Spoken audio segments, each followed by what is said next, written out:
রাধে রাধে বন্ধুগণ, আজকে আমি তোমাদেরকে নিয়ে যাব শিলিগুড়ি ইসকন মন্দিরে।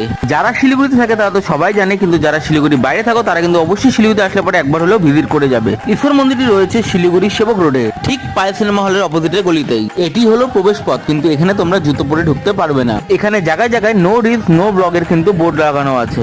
এখানে জুতো রাখার চার্জ পার ব্যাগ 10 টাকা করে। এই মন্দিরে যতবারই আসি না কেন, প্রত্যেকবারই এই মন্দিরে আসলে পরে মনটি যেন একদম আনন্দে ভরে যায়। আমরা যখন গেছিলাম সন্ধ্যা হচ্ছিল, সন্ধ্যা আরতি।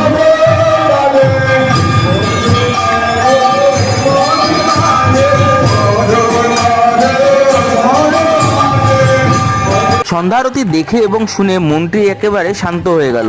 এখানে তোমরা সব ধরনের বই পেয়ে যাবে, লাইক গীতা এক্সেট্রা অনেক কিছু। তাছাড়া এখানে আছে সাউন্ড অ্যান্ড লাইট শো, যার রেট হচ্ছে 30 টাকা পার হেড। সম্পূর্ণ মন্দির ঘোরাঘুরি করার পর এবার খাওয়া দাওয়ার পালা। তোমরা যদি ইসকন মন্দির ব্যাপারে আরো কিছু জানতে চাও তাহলে অবশ্যই কমেন্টে জানাও, আর নতুন নতুন ভিডিও দেওয়ার জন্য অবশ্যই চ্যানেলকে সাবস্ক্রাইব করে নিতে কিন্তু ভুলবে না। আজকের জন্য বাই বাই।